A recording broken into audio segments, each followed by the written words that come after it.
years ago with Miley Cyrus, and it just got released in India. So we have a great show tonight. I'm sure you know him, you love him from Comedy Central, Key and Peele, Keegan Michael Key. Yeah!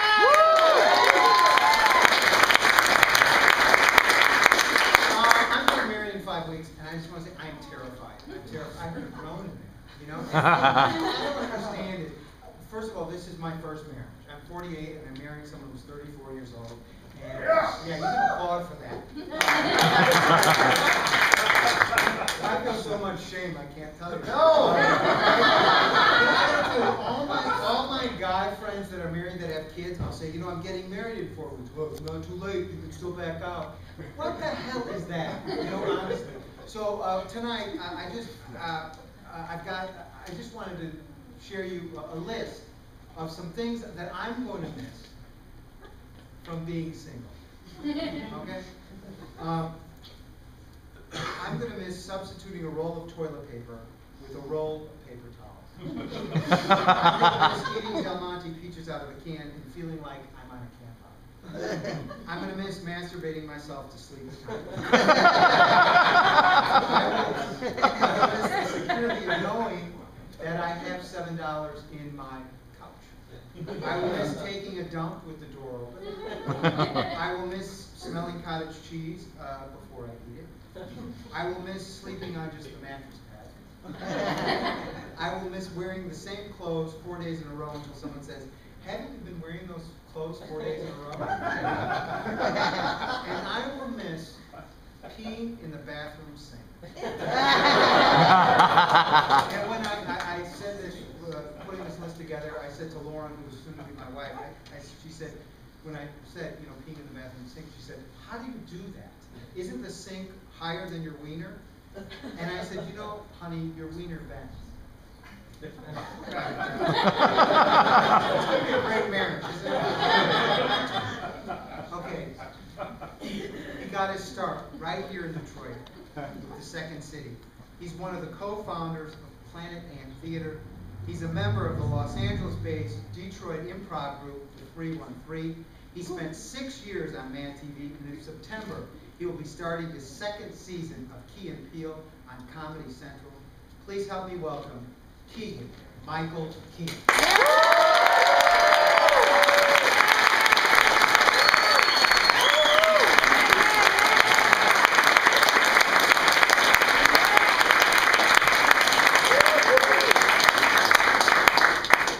You are such a warm person, I gotta tell you. Because I felt the last interview, didn't you, Bob? Yeah. I got angry. You got really angry, and I was like, he doesn't want anything to do with me. What? Yes, that's how fragile I am. I'm like, this, I just felt a lot of shame about it. And then I emailed you and I said, thanks for the interview, and said it was great and it was challenging. Yeah. It was a challenging interview. It was a probing interview, and I never at any point in time was I angry with you. Okay. I probably got fired up about Hollywood and process and people not expressing their art. Yeah. You know, like I get into teacher mode, and I used to say to my students all the time, "Not mad at you, just getting excited." My teacher said that to me in graduate school, and I said, "I'm going to adopt that." You know, I'm not mad, I'm just getting excited. I'm very light. We talked a little about, and if you get a chance, it's a great interview because you were so passionate. It's on the Improv Nerd. I was horrible. I didn't let Jordan talk at all. Well, but you were so passionate about being criticized, and I thought it was great. But I was like, oh my God, I did something wrong. No, not at all. You did absolutely everything right. Okay. Yeah. All right. As far as I'm concerned. Okay. Okay. You grew up in Detroit. Yes. Here, and you were a tall, skinny, uncoordinated kid. Yes. All right. Probably got teased a lot. I got teased a lot. Do you remember, like, the first time you used comedy to be accepted? I would say the first time I used like acting. Yeah. You know, and it was, I guess it could have been a comedic moment if you liked dark comedy. But we were running around on the playground, and we had like those. If anybody's as old as I am, and you know, used to have those hand solo blasters that you could buy, the Star Wars blasters that made the sounds. And so some kid had one of those, and he shot me, and I fell down and died. And then I was dead on the ground. I had my eyes closed, and I was down there probably 3 minutes. And so I was down there and I turned my head and I opened my eyes. There was a bunch of 8th grade girls just standing over me looking up. Is he okay? Is he all right? And I realized that I could get attention by just committing. To the death, you know what I mean? But and then I think like a lot of people, it's the best fodder always is impersonating teachers. Because that's your social construct, and everybody understands. Everybody has there's a thing that everyone understands. There's a together. common thing. Yeah. So let's make fun of Mrs. Donaldson, or Sister Angela Therese, or Sister Stella, or Sister Mercedes. I went to a Catholic school. You know, it was that always worked to my advantage. But a lot of it was just energy, just having a lot. Like, you know, it was funny because in grade school, energy meant, man, he crazy. And in high school, they're like, he's so passionate. You know, it's the difference between going to a grade school in Detroit and a high school in Royal Oak. So that means nothing to you. That means nothing to you. You guys know what I'm talking about. There's a bunch of guys sitting in the front row with Phi Kappa Theta shirts on. And that's the fraternity I was in at University of Detroit. Yeah. And the only and can I tell you something? I was in a fraternity at the University of Detroit. Nary a one of my fraternity brothers ever gave me a hard time for being a theater major. And the theater majors gave me hell for being a fraternity.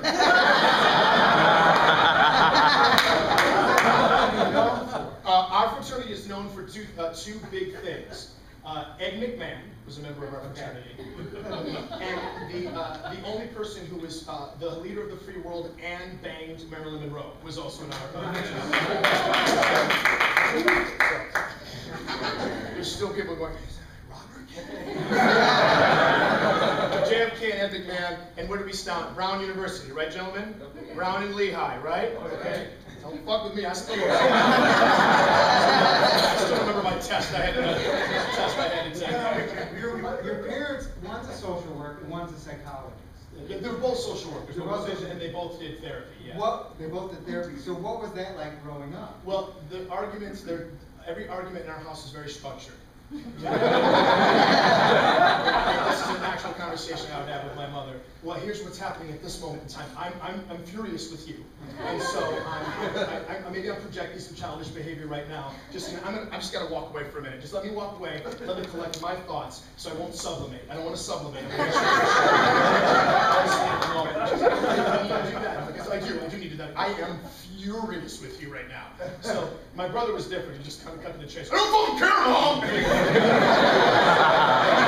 I should have taken a page out of his book.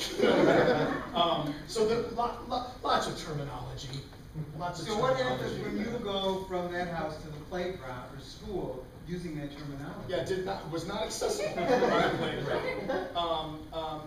You know, I think it was interesting. The school I went to, I think a lot of kids, their parents were like, I want my children to have a really good education, a Catholic education, and a lot of people were working class parents. And so they're working class parents. You know, you send your kid there to get a good education, you want them to get a better education than you. But my parents had master's degrees, so I did have a hard time. I had a hard time communicating with my classmates, because that's how we were talking when I was like 9. You know what I mean? And so these kids would be like, I don't know what you're talking about, man. You know, I'm gonna hurt you in your fucking mouth. That's all I'm doing. Sublimate. You know, it's like, you know. Yeah, right. Yeah, right. Exactly. So it was difficult. It was difficult. And when you're biracial and you're growing up, and it was tough. You know, there were literally days in a week where I would identify with my mother, and other days of the week where I would identify with my father. And my mom would say, you were a little boy, you would walk up to me, or your brother would walk up to me and say, I'm chocolate, and then run away. And then the next day walk up and say, I want to be strawberry. So it's because my mom wasn't white. Like, I never understood what white meant. Nobody was white. In your neighborhood? Well, there were Caucasians, right? But your skin's not white, Jimmy. Like, no one was. I didn't know any albinos. So strawberry, or like elves from Lord of the Rings. I didn't know. So everything. So when I said strawberry, I meant my mother was ruddy complected, so I meant she looked like strawberry to me. Who did you identify with more, the white culture or the black culture? The white, because my black father was from Salt Lake City, Utah. So, So my dad was actually blacker than my mom. Yeah. You know what I mean? My father grew up in Salt Lake City and with the other 12 black people. And so that was not, you know. Now my father, there were lots of things about African American culture that he embraced, but lots of other things that he didn't. You know, my aunts to this day, they still say, you know, that my uncle Tony, he lives in Salt Lake City too. He's kind of a cowboy, you know, this big, tall. He's like 6'7" and 190 pounds. If you turn sideways, you can't see him. It's like a fish, you know.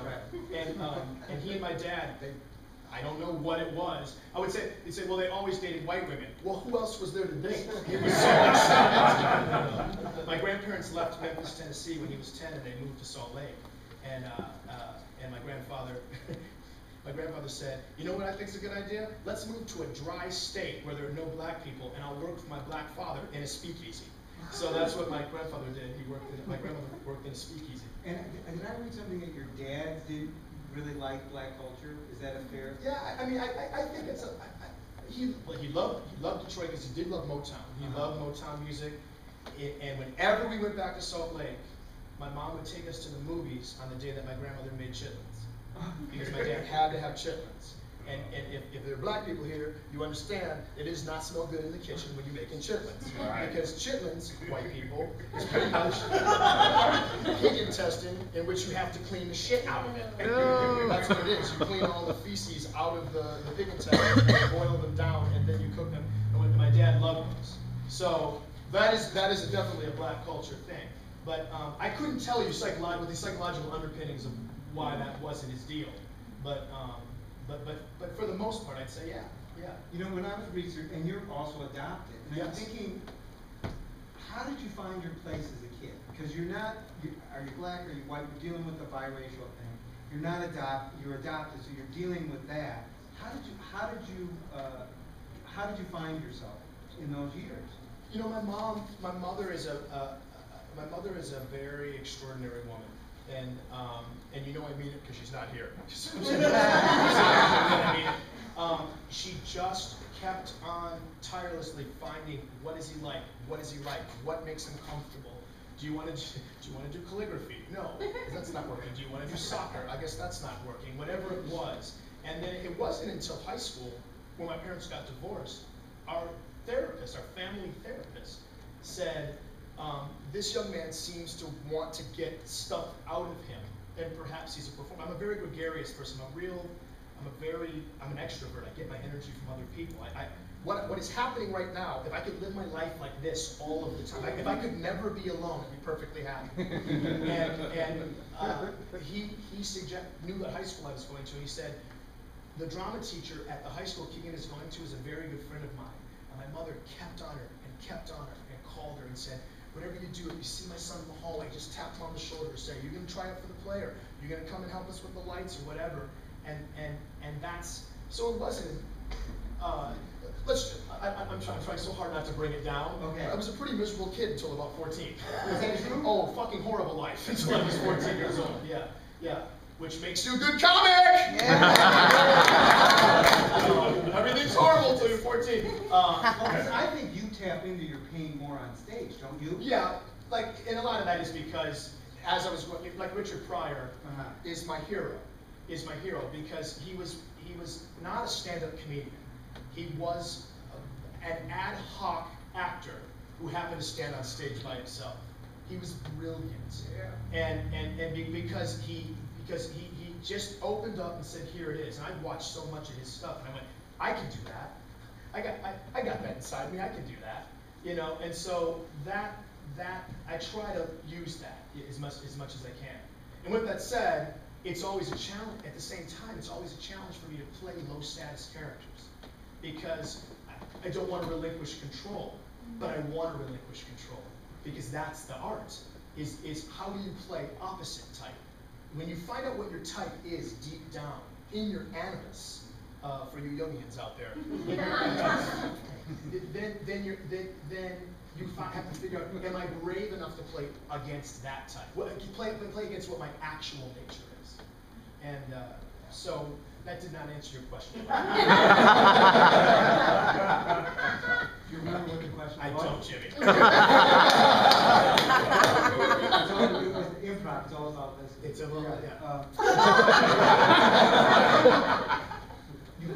Penn State, you get an MFA. Yeah. How do you come back to Detroit and then get involved in improv?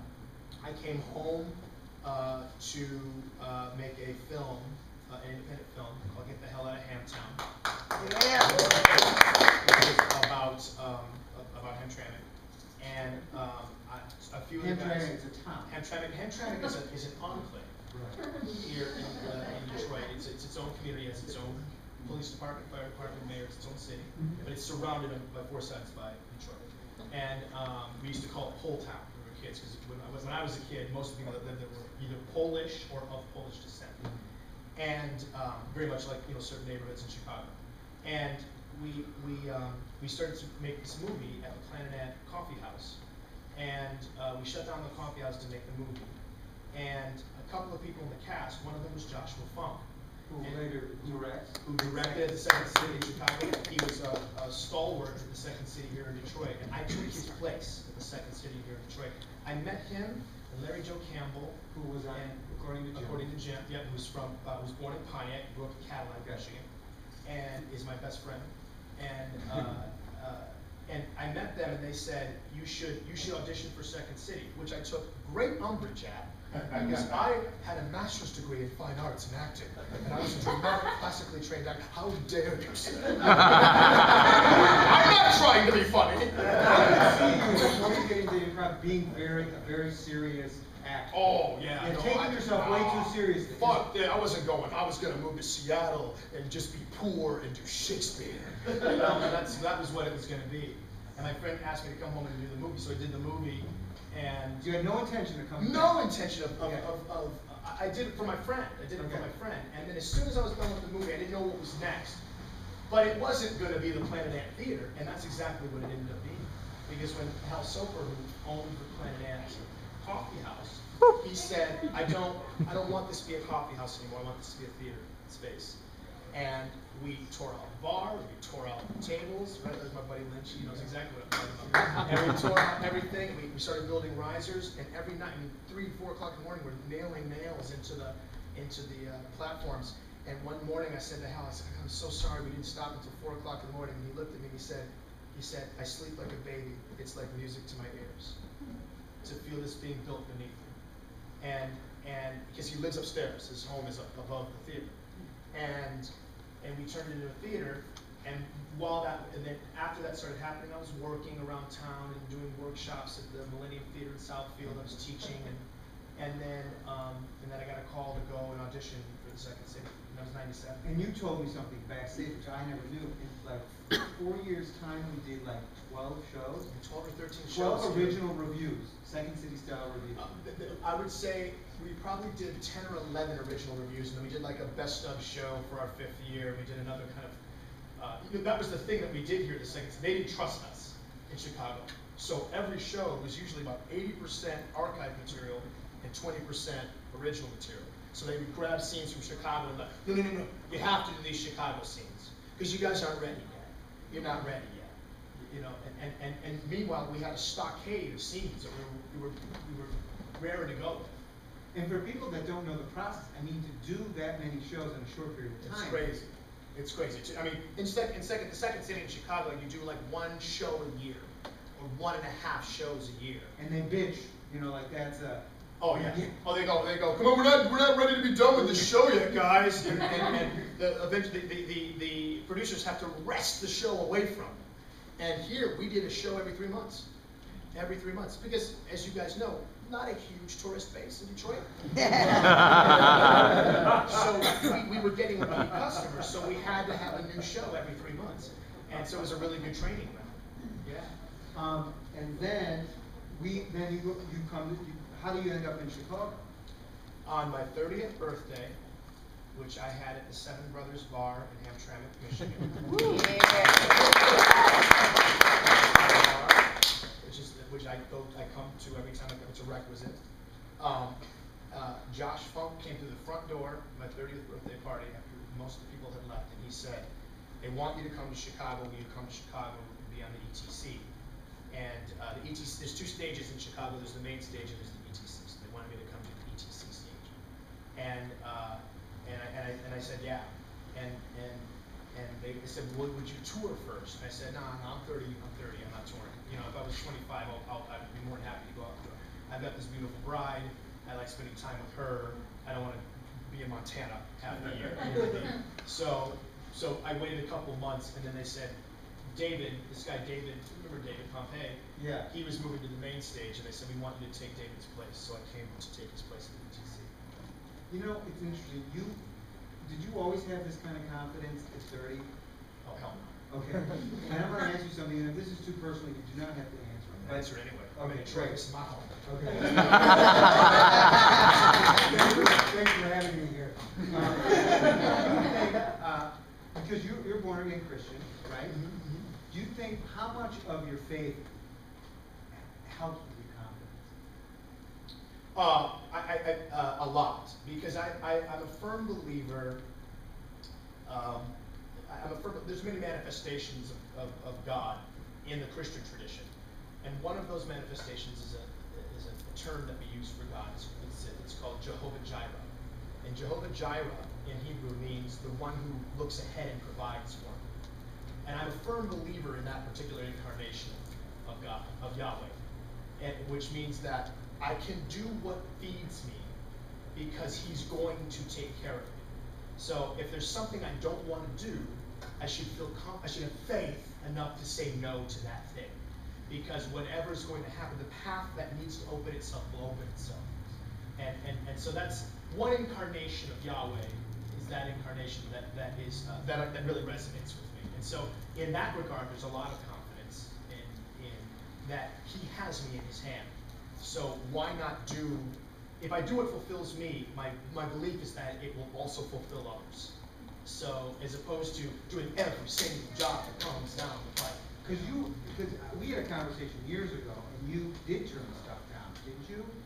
I'm trying to think. When you were out in LA or something, I thought there was something that there are some boundaries you have about stuff you. I can't remember what it was. I mean, right now I can't think of what it was. Okay. But I can't think of what it was. Yeah. But all right. So then, from Second City in Chicago, you went up on Man TV. yeah. How did that happen? The executive producer of Mad TV was a Second City alum. He actually, his name is Dick Plasucci. He's from Wheaton, Illinois, and he was a bassist for a garage band called the Ravens, and the lead singer of that band was John Belushi. And he and John were very good friends, and John told him, you should come to, John and Jim told him, you should come to the Second City, you should audition for the Second City. It's like 1971, 72. And so he ended up, ultimately, he wrote for Second SCTV, and he went on to run the Mad TV. He was the showrunner for Mad TV. And so they used to pluck talent from Chicago all the time. And so there was an audition where they were, I don't know how I got the audition, but because there was like a whole bunch of women that were leaving the cast at Mad TV. So I'm like, why did I get the job? I don't have a vagina, why did I get the job? But then I found out later that I had put myself on tape for Mad TV 3 years before that. And apparently they had been keeping an eye on me, a tab on me for all those years. And they thought, oh, this is the time. This is the time. Let's see if we can have a clock. And so I auditioned, and they gave me a role. And then one of your most popular characters is Coach Han. Mm-hmm. And how did that character get into the show? Now, if you look at Mad TV, it's all about celebrity bashing, and it's all about popular culture. How did it end up on the show? Well, the other big tradition on Mad TV was character work, because a lot of the people that wrote and performed at Mad TV were groundlings. And the groundlings is kind of the Second City of Los Angeles. Will Ferrell's a groundling, Lisa Kudrow's a groundling, Janine Garofalo's a groundling, Cheryl Hines is a groundling, you know. And what they do is character work. That's what they do. And so the character started at Second City in Chicago, but it had been a character that had been building since Detroit. He's an amalgam of our dean of students and our football coach at my high school, our basketball coach at my high school. That's where the mustache comes from. The dean of students is why he has his tie tucked in. He always had his tie tucked in his pants. So he sits under the tie wouldn't buckle, like this, and he had his undo his jacket, his tie. I'm like, what are you doing? And the eyes were the neighbors 2 doors down from us. Their father was a bigot. He's evolved a lot as a man. He's evolved really didn't want us playing with his kids. And so he would try to find an excuse to not have me and my brother play with his kids. And so we always had these kind of like, those three guys kind of smashed together. Those three guys smashed together made Coach Hines. And then the whole pencil in the neck thing was from college, because I had my artistic director in college, David Regal. He was a legend here in Detroit as an actor. He's a masterful actor. And he used to say, if anybody comes backstage who is not welcome backstage, if I see him and if I don't know him, I'm going to stab them in the neck with a pencil. Am I right, Joints? And Mark was our technical director. He was the Ed McMahon to David's giant person. Am I right, Joints? You got it, Dave. You know, so those people kind of smashed together, birthed Coach Hines. Those four people mixed together were the Zeus, and when that head opened up, the Athena that came out.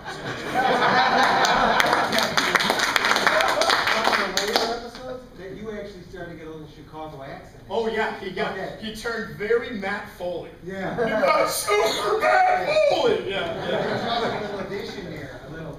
Oh, certainly some Chicago dialect, like a Southside Beverly, 95th Avenue sax. That's sax. Yeah. How do you go about developing characters? Like say Luther on Key and Peele. Well, for me, I'm kind of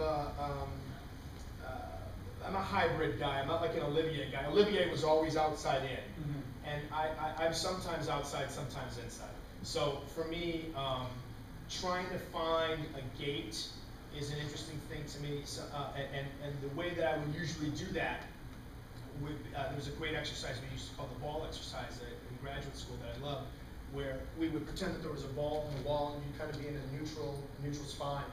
And you find a ball on the wall, and you watch the ball go down the wall to your feet, and you let the ball roll up your body without falling off your body. So you do this kind of undulation with your body, throw the ball back to the wall. And we would do that like 4 times. And since people move at different speeds, the ball would come, and our teacher would say, now let the ball roll up your body, and then she'd say, stop. So if you stop here, she said, now locomote through the space in this body, and you move through the space in this body. And she let us move through the space in the body for like a minute. And it would inform me, are my shoulders here? What does that make me? How old is this character? Am I an older man? Am I a younger man with a lot of worries in my life? And all of a sudden, you start to have you start to ask questions about this posture, or you start to ask questions about this posture, or this posture. And you start to say to yourself, what is it? The kinesthetic movement in the body informs you mentally. You start having an inner monologue about where am I from? What do I worry about? Who do I love? What do I fear? And I would start working with characters that way very often. Is that why we see a lot of physicality in your characters? Yeah, because I'm not. When I was in my training in school, a lot of what we did was physical, and I find oftentimes in Key and Peele very much that physical scenes seem to be the scenes that are very accessible to someone who's 12 and someone who's also 72. Neither of those people are in our demographic. But since our demographic is 24-year-old white males who smoke weed, that's our demographic.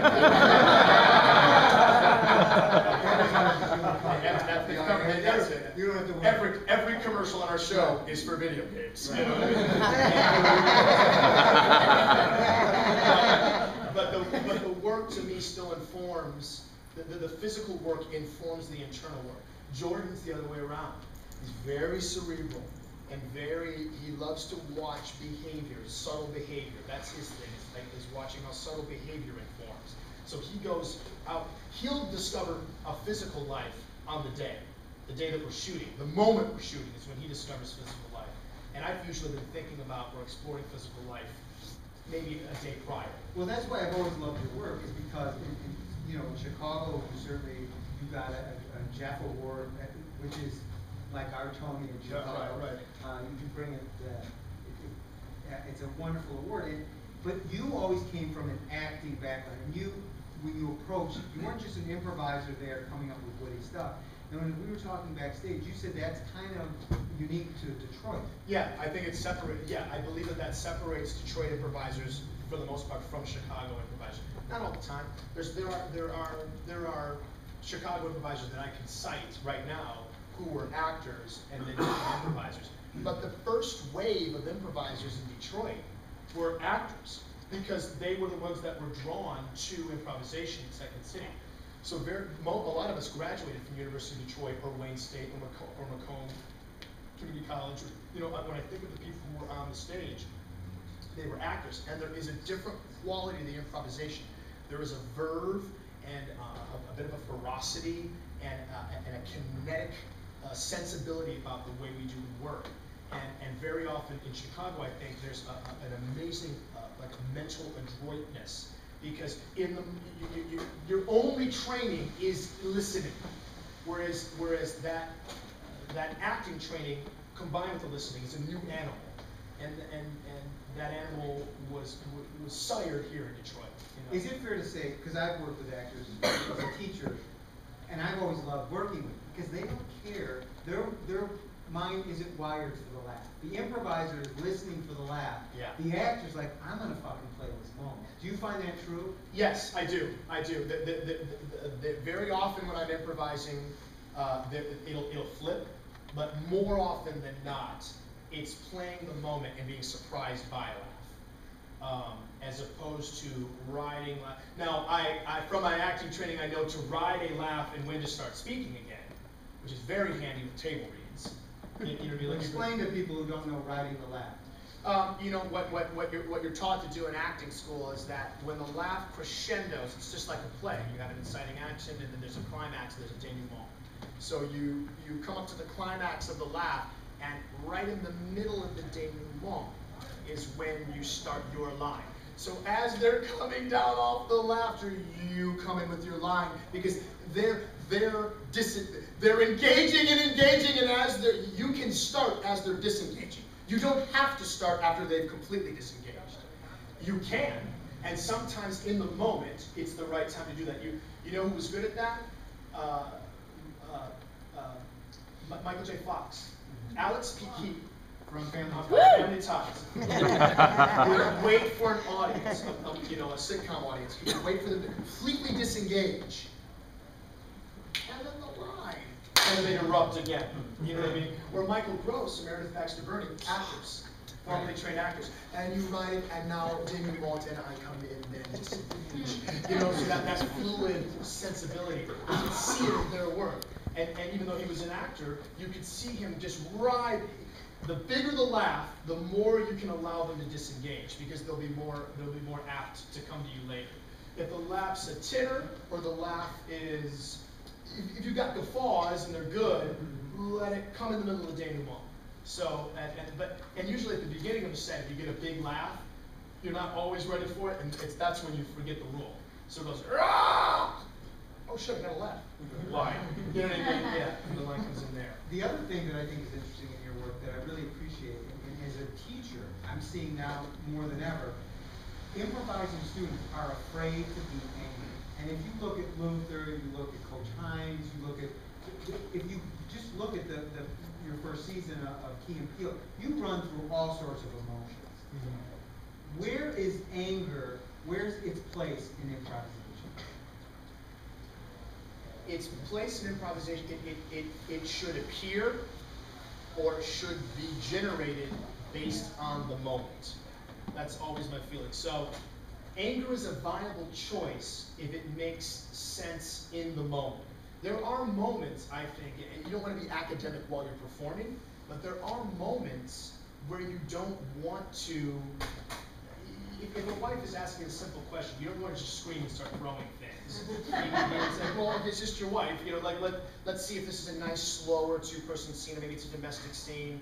But other times, it's okay to take the iron and burn the person's face, or whatever. It depends on, and sometimes it just sometimes it comes out of the ether. Sometimes you're going, I'm feeling dark about this scene. And you just want to be dark, but you have to listen to the partner. I mean, I'll do that. I feel a certain way, but then I got to stop and say, "Where's Jimmy coming from?" So I'm not going to burn with an iron when we improvise. Right. But I might. Okay. If I see the glint in your eye, right. You know what I mean. But I appreciate that, because I really believe improvisers get in their head. Anger means argument, so I'm going to avoid it. And if we're here to show life, we have to use all the emotions. Spolin This said. is Viola Spolin, who wrote the improvisation. The Bible for improv. Right. And Viola Spolin always said, remember, conflict isn't argument. Conflict is when there is a problem that both of us are trying to solve. And part of the conflict could be that we're both trying to solve the problem in a different way. There's a point of focus that we're both trying to achieve something. You know what I'm saying? So it's not that you don't spend the whole scene going, your way's wrong, your way's wrong, your way's wrong, your way's wrong. It's you're trying to actively maybe circumvent their way of doing it. So if you actively try to circumvent their way of doing it as opposed to saying your way is wrong, the scene lives. You know what I mean? I'm like, God, really? The greatest example, Spolin gives the best example. She says, play a scene with your students where you have a husband and a wife, and the husband is coming home because he forgot his briefcase, and the wife is expecting her lover. So the husband comes home and he goes, hey, sweetie, I forgot my suitcase, or my briefcase. And she goes, oh, okay, it's right over here, here it is. And he goes, you know what? You look so fantastic today in the morning light. Why don't we get down to business? Why don't we have a little afternoon delight? And she's like, oh, guys. That's the conflict. See what I'm saying? They're not arguing. The worst thing the actress can do in that moment is go, get out! Well, then he knows something's afoot. You know what I'm saying? But if she goes,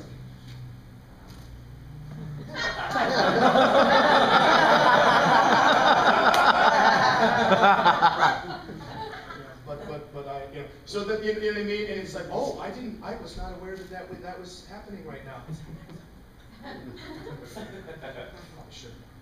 You know what I mean? So she's doing an acting thing. She's using tactics. She's using tactics to get what she wants. Which is to make him evacuate the house so her lover can come in. You know what I'm saying? That's the conflict. The conflict is the scene. Conflict isn't always argument.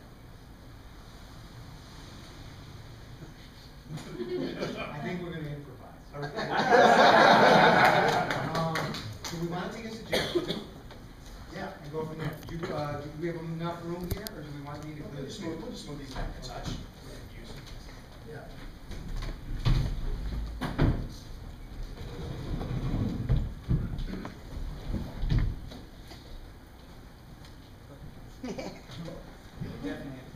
We can't have the lanyards. All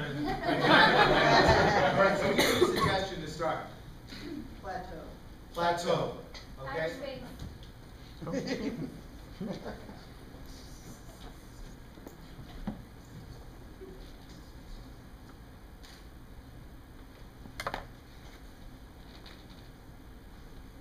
Yeah, all right. Oh, jeez, you know what it is?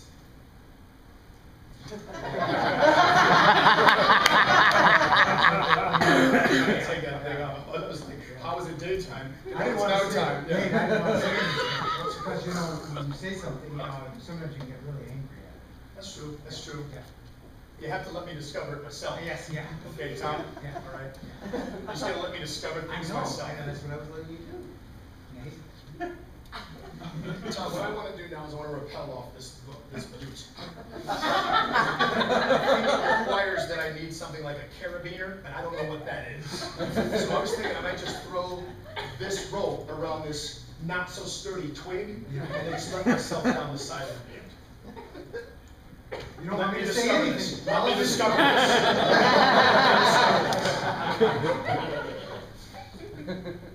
Not a very sturdy twig, it said.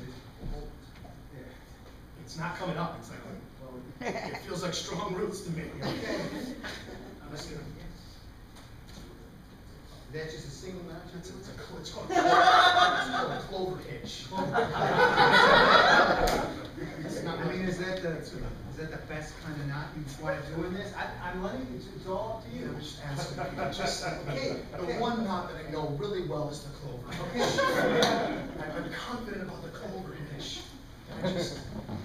Yeah, if that's the clover. You know, like sometimes, like I only know one song, and I just sing that one song. Right. And my career's gone nowhere. Right. Okay, if I was open to singing more songs, then better stuff might come my way. I might have a hit album. It's about me. It's not about the Clover Ridge painting. It's the Clover Ridge. It's like happy birthday.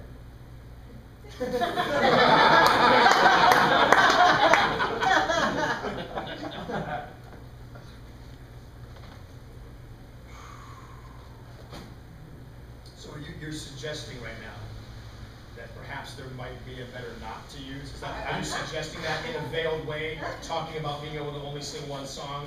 So you're suggesting that maybe I could use a different thing, like a bowling? I mean, I can tie a bowling. It's nowhere near as strong as my Clover hitch. I can tie a bowling. Are you suggesting that I tie a bowling? Are you suggesting that I tie a bowling? I'm saying it could be like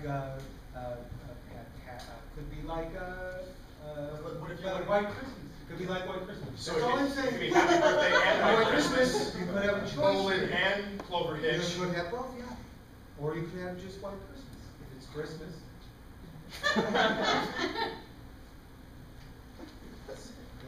It is far. It's way far. Yeah. I have made a decision, Okay. like on my own. I've made my own decision. I see that. That I'm going to tie bowling. Okay, great. I've just made my own mind up Great, right now great. that I'm going to change the knot. Cool. And while I did it, if you wanted to sing White Christmas, if you know it, if you don't know it, it's different. You know what happened. I know, it's different. Forget the I shouldn't have said it. You know what, I'm being defensive. Yeah. I shouldn't have done it. Yeah. You were trying to turn it on. I was trying to turn it on you, and it's not fair, because here's what it is, Tom. I do know how to tie a bowling. I'm not completely comfortable in my bowling tying. You might not know all the words to White Christmas. How dare I? How dare I?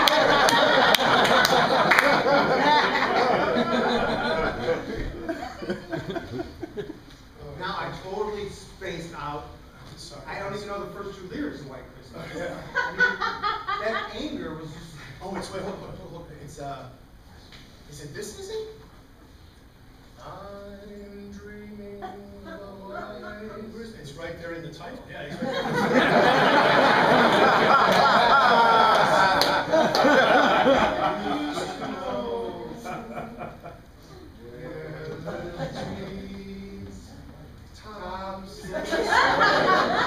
and children listen and slay.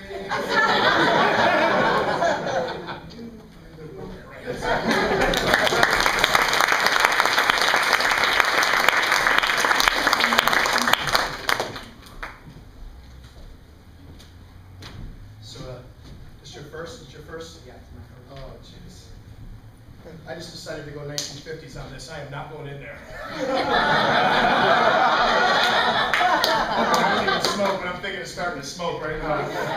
Just smoke, because I don't want to see a placenta. I don't want to see a placenta. I'm seeing it in books. I'm finding it in books. Yeah, books. Yeah. It's there. It's Yeah, sterile. it's there, yeah. You know, they're disgusting enough in books. Yeah. You know what? Now. Timothy. Brad. Timothy Granders. Brad Gray. Oh, Grayland. Yes. Grayland? Grayland. The Cincinnati Graylands. Yes. Oh my gosh. Yes. I have heard I of come all the way to Cincinnati. Detroit to have a kid Yes. because it's cheaper.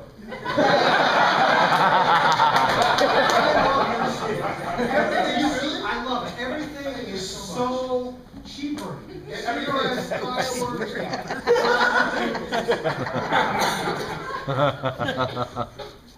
prostitutes. My wife and I, we have a deal. Okay. When she gets pregnant, Yeah.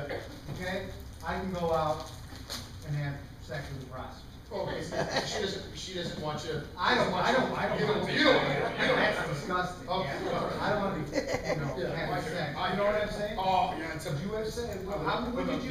there's a bump? Yeah, but there's a kid in there. Yeah.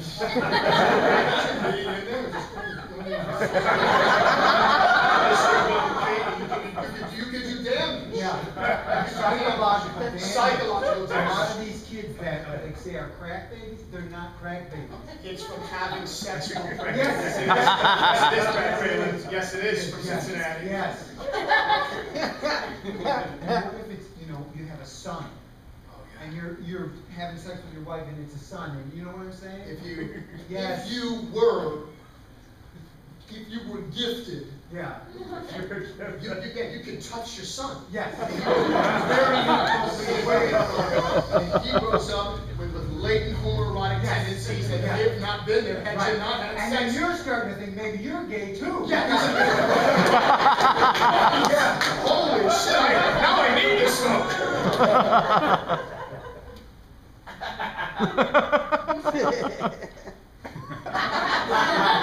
You're rolling out cigarettes, huh? Yeah. You're rolling. I do. When I smoke, I do roll my own cigarettes. Right now, I'm unfurling a dollar bill.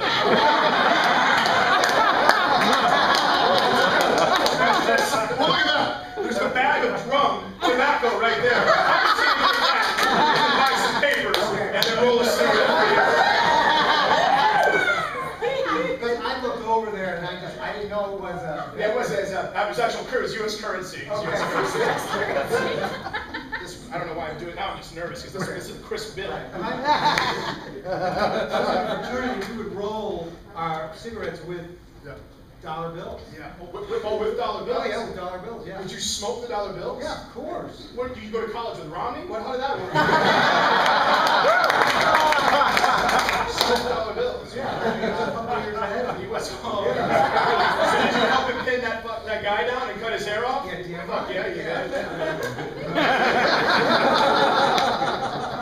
That was cool of you to do that. I was here. Yeah. Hey, in the moment, Yeah. pinning a person down and cutting their hair off and ridiculing them for their life choices, Right. in the moment, that's okay. As long as you regret it later. Yeah. Later. Like, I'll tell you something. When I first met my wife, Yeah. okay, we got married, I had a fucking BB gun. We got it as a wedding. A BB gun. Yeah, my uncle gave it I said, what? Yeah, yeah. That's what, is your uncle a big fan of Christmas Story? Yeah, he loves a Christmas story. He just loves it. You know? And he loves killing. Yeah. Okay, yeah. I would get up in the morning and I would shoot babies right in her ass. You know? How did she feel about that? She hated it. And still let you get her pregnant. Yeah, but we went to couples therapy, and that's how I felt I regretted it. And she totally forgave me. Did she really? Yeah. I should go to couple. Well, what about the prostitute? Oh, no, she said that was Oh, okay. no, that's all right. You've got that all worked out. We talked about it in couples therapy, yeah. Oh, you did? Yeah. Okay. Oh, that's terrific. That's terrific. Have you been with a prostitute? The prostitute? Yeah. I have not. I have been with a woman who has sex for money. But I've never What's the been. difference? Well, there's a difference. Isn't there a difference between a sex worker and a prostitute? Is there not a difference between those two? Well, I don't go in there and ask them if there's a difference. Well, I always say, are you a sex worker? And if she says yes, we go to town. But if I say, are you a prostitute? And she says yes, you dirty whore, and then I leave. Maybe I'm, oh God, I think that there's not much of a demarcation there. I think it's the same thing. Boy, Brad, you have. Oh, well, I've been having sex with prostitutes. All right. Brad, I mean, it's like I've been training my marriage. You know what I mean? Like, if it's a sex worker, then they're just working. You're helping you. There's one thing we do here in Detroit. It's help with our economy.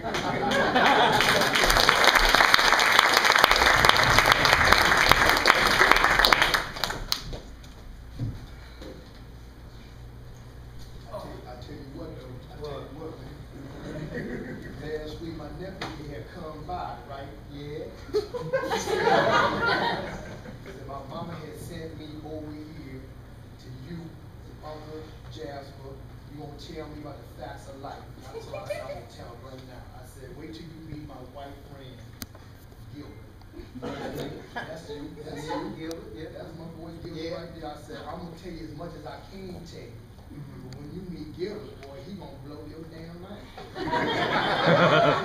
been around. I mean, you've been. I've been around. Shit, Yeah. this book, you've been. Now, correct me if I'm wrong. You've been to Muskegon. You've been to Leland. You've been to Gaylord. Feel about that. You've been to Ishmael. Vacation there. You worked at the Grand Hotel on Mackinac. Oh, I did. I was the head bellman. That's right. You was the head bellman. And was crazy because you ain't Jamaican nor Asian black. No, it is. You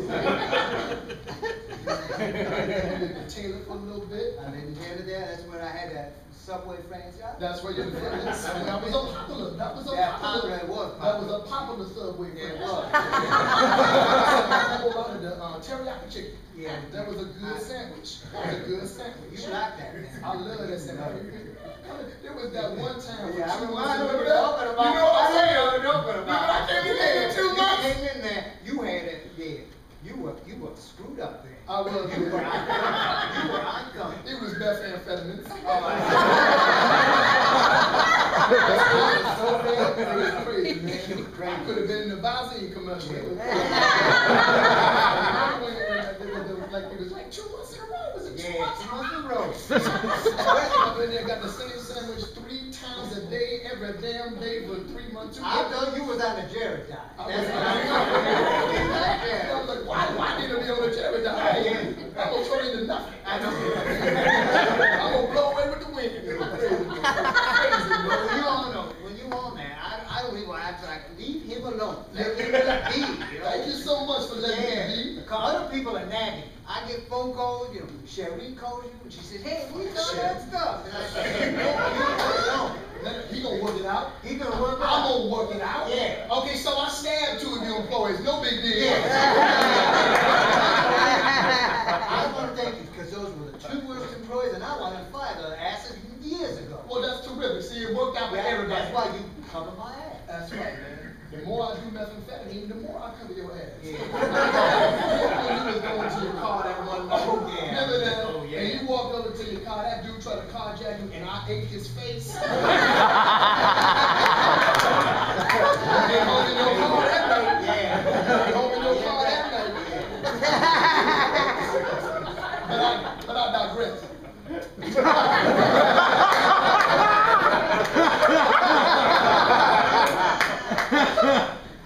You make me laugh. You make me laugh because you can't keep a thought in your head. You're always digressing. That's what I like. Boom, boom, boom. Just lie back.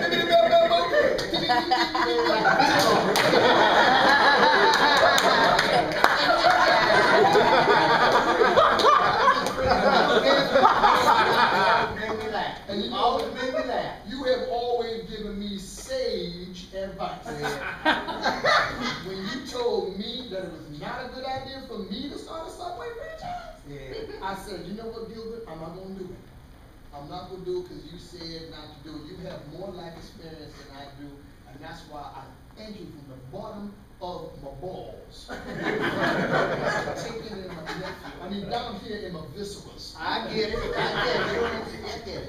Because when you told my nephew what to do with his life, it let me off the hooks. You know what I'm saying? And it's really, and I feel like he's gonna make his way in this world today. Chase everything.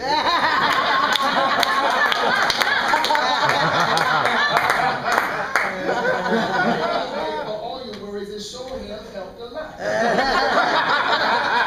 told him that. I was like, that sounds like something I've never heard, but something maybe I've heard a bunch of times between 1982 and 1993. I don't know. I just get these premonitions, and I just want to share it. You know. I thank you so You much. know, you man. take the good, you take the bad. That's true. That's true. You know, one thing that you said to him that really got me inspired for my own personal self. Yeah. Is when you told him, hey, we are moving on up. Yeah. I told him we're moving on up to the east side. That's right. That's what I said to There him. wasn't nothing going on the west side. Exactly. Moving on up to the east side. And where was he going? A deluxe apartment in the sky. Thank you. And he does. He lives in that apartment. Yeah, they do. Beautiful Never long- calls. Never calls anymore. He never calls. That's what happened. That's the problem. I give it to you. He turned into a big shot. Then he knows something about something. Call me. He crazy. crazy. He is crazy. You know what he need to do? Well, is get on some methamphetamine.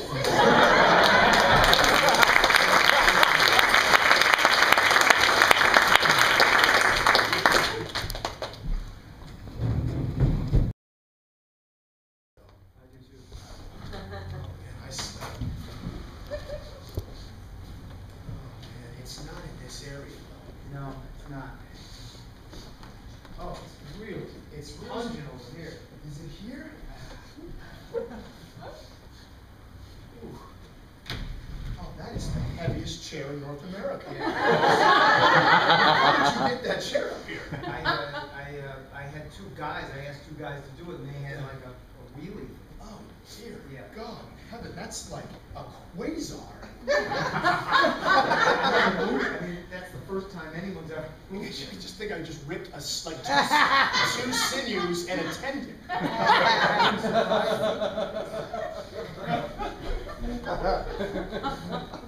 swear it's got to be right in this area. Right in this area. I think it might be right in this area. Right in this area. I think it's right like that was your finger. I'm sorry, your finger. I swear to God, it's right here. Let me just get a nostril on there. That is it. I think that's it.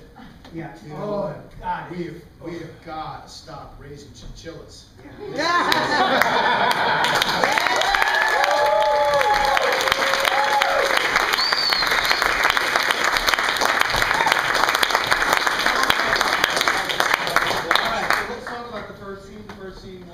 What was the first scene? You guys remember? Plateau.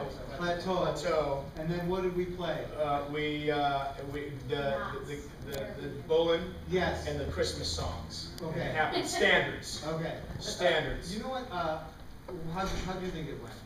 I thought it went well. Okay. I thought it went well. I might have been. I was maybe trying to control it a little too much. Okay. Yeah, but I think. Well, there was one where we were using. I think that's a scene where we were trying to both use. We were trying to fuse two ideas together.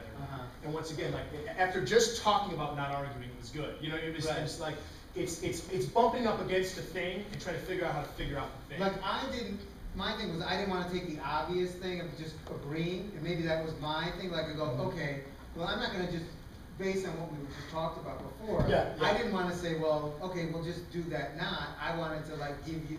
I wanted my wants, but I wanted to do it a little more. To find the game. And I got that. Yeah, and that's something that I think is great, Jimmy. Is in that Spolin concept again is always wanting your wants. Like make sure or not only want. You can make a choice in any given scene. You can want your wants.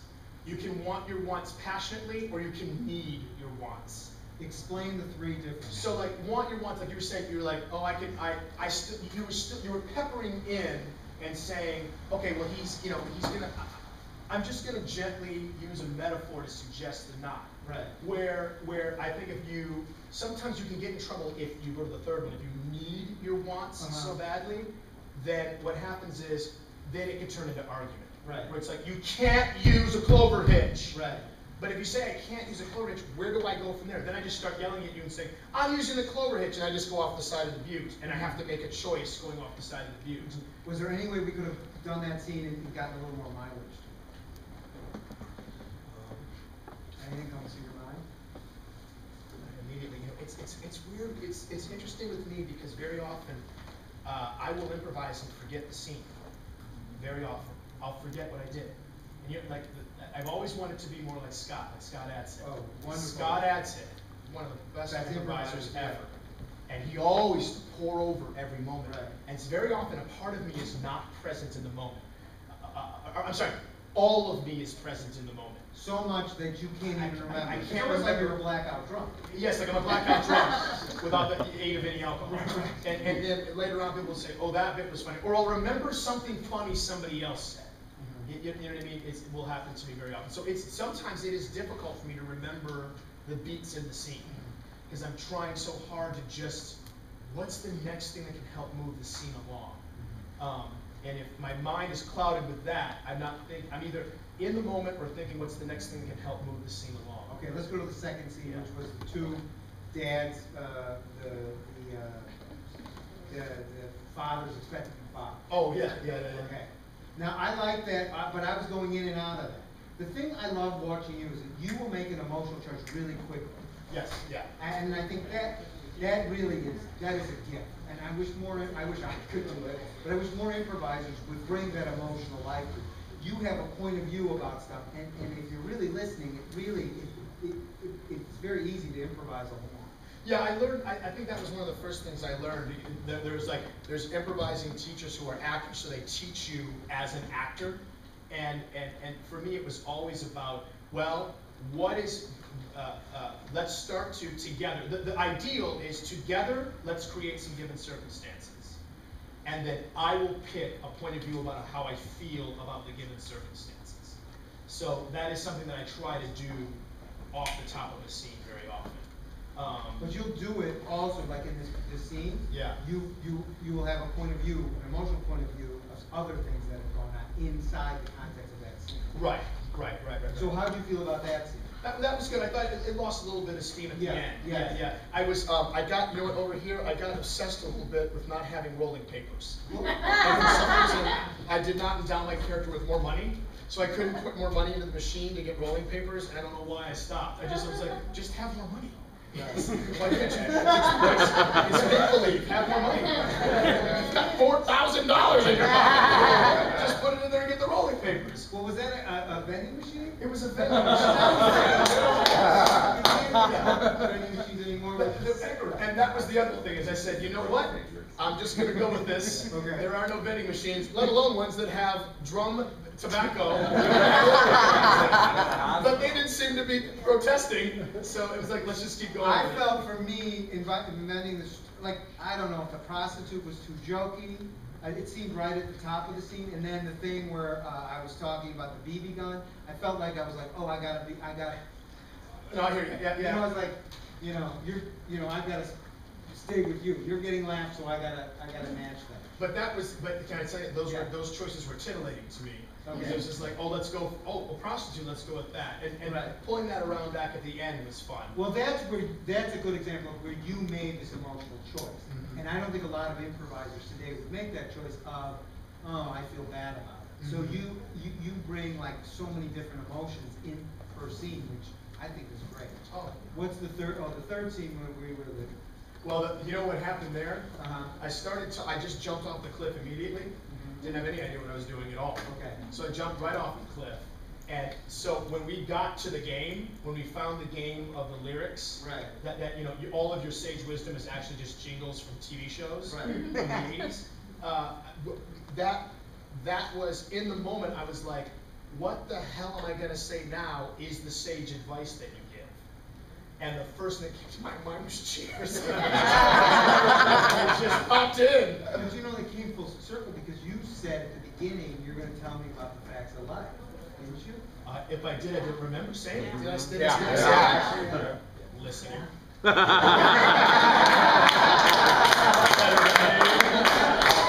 Here's my process, because you know, I'm white.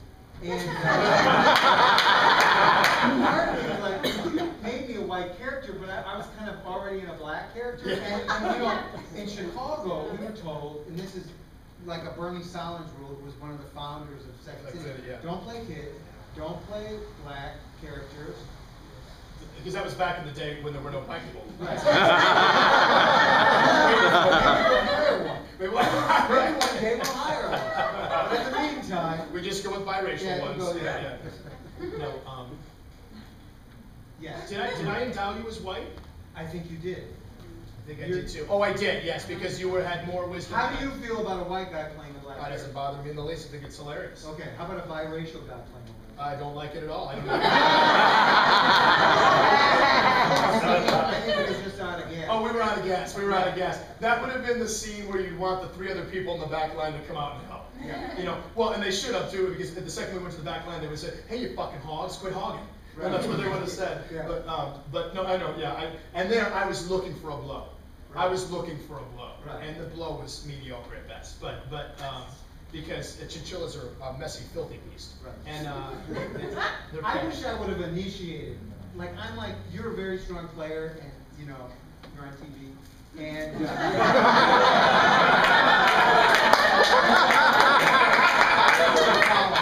know, and I wish for me in my improvisation, because that's my Achilles heel, is like, I need to initiate. Well, you know, Nick Napier taught me that. Nick Napier said, Keegan, get down there, get down there, get down there, get down there, So and you, initiate more. and how'd you get over it? I just started doing it. I mean, because I was a bit of a wallflower. I was one of those kind of pesky, come in third or come in fourth. When the water's warm. When the water's warm, Yeah. and then you go, punchline! And then Right. you jump back against the, you know, and there'd be times when other performers would very politely backstage say, hey guys, sometimes can we let two-person scenes breathe? I mean, they were talking to me. They were talking to me because don't be a glory hog. Don't jump in. They did all the work. Right. Establishing the who, what, and the where, and then you jump in. You can't do that. No. So I just and if Nick Napier says it, you do it. So you know, Nick said to do it, and so I tried to start doing that. But I think that sometimes when I improvise at the Groundlings, holy shit. Well, that's a different style, Wow. right? It is chum in the water. What do you mean by that? Oh my God, you better get out quick. You better get out quick or you're not gonna get a word in edgewise. I don't like that kind of thing. I know. That's It's not how we were trained. It's not how we were trained, I know. And they were trained a different way. But boy, I'll tell you, they move at a breakneck speed. And sometimes I like it because I try to, it allows, if you can do a couple scenes up top that move, then you buy that moment. You buy that moment where you can do a nice two-person that breathes. But boy, I'll tell you, the Groundlings, man, it's like the suggestion comes in, and they're down, so they're ready to go. You gotta jump on and hold on for dear life. Right, Chicago and New York were like walking in Wow, space. yeah, it's like, let's move it through, and I'm Yeah. gonna cook this meal for about 2 Yeah. minutes before I say any words.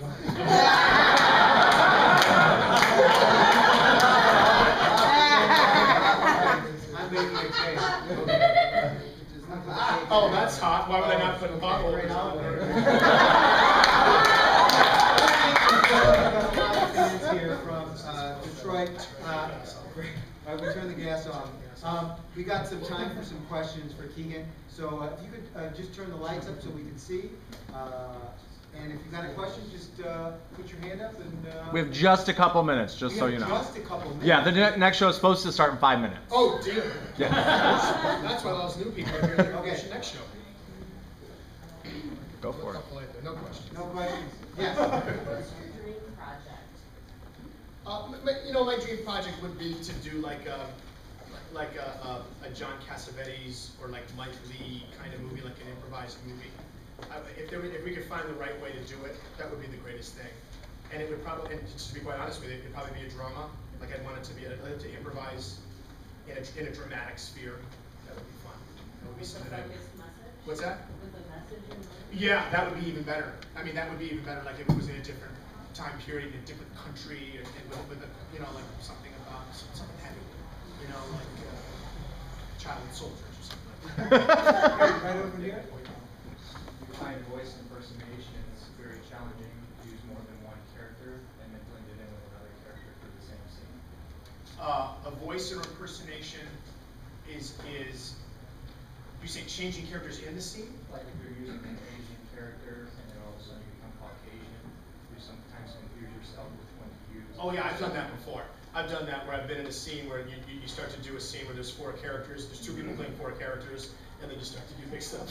And yeah, and sometimes that's fun. Sometimes it's like a palate cleanser. It's just like, do that kind of pattern scene where you screw up. And when you screw up, people are happy. They're endeared to you when you screw up because it's real. They know it's real. Right, and the other thing too is I found when you screw up a thing, if you just commit to it, people forget about it, don't you think? Yes, they do. Yeah, they forget about it. They just go, oh, he's just doing that. That's what it is. He's half Chinese, half white. That's what happens.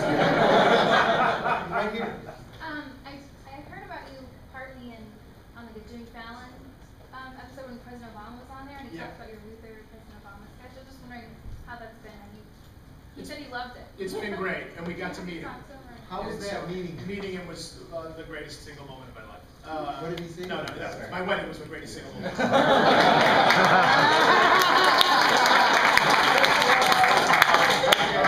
It was great, and it was great. I just want to take another question, because I think there'd be another 25 minutes answering that Right question. there. Why do you personally find improv appealing?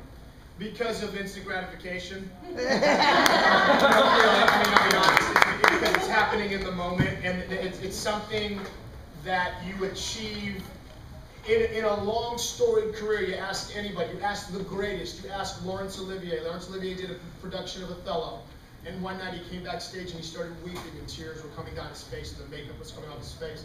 And Ralph Richardson or Gilbert, one of them, turned the corner and they're playing Iago. And they did the curtain, they came into his dressing room and they said, "That was brilliant, dear boy, why are you weeping?" And Olivier said, "Because I don't know how I did it." Because it was a perfect performance. He was in the moment, every moment for 3 hours, but he doesn't know how to repeat it. Edwin Forrest was a famous actor in the 19th century in this country. He said, "Our art is written in snow."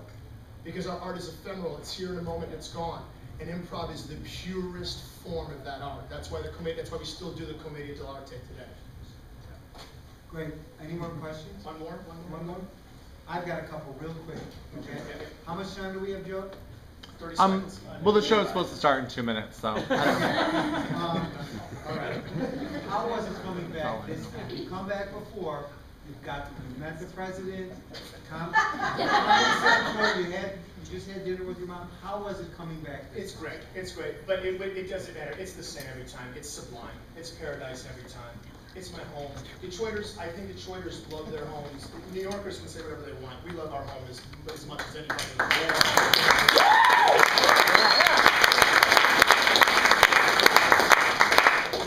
I think that's it.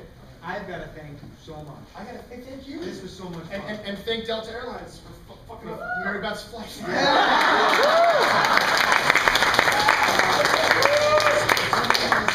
September 26th, Wednesday, September 26th, 10:30 Eastern, right after South Park, Key and Peele.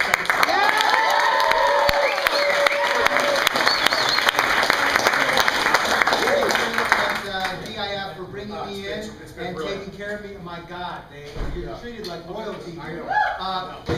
Please check out the podcast and check out the one that you and Keegan did. Me and Jordan did, yeah. You and Jordan did. I'm same thing with an interview. I black out. So check that out. Please go to the Improv Nerd Facebook page and like me. It's for my self-esteem.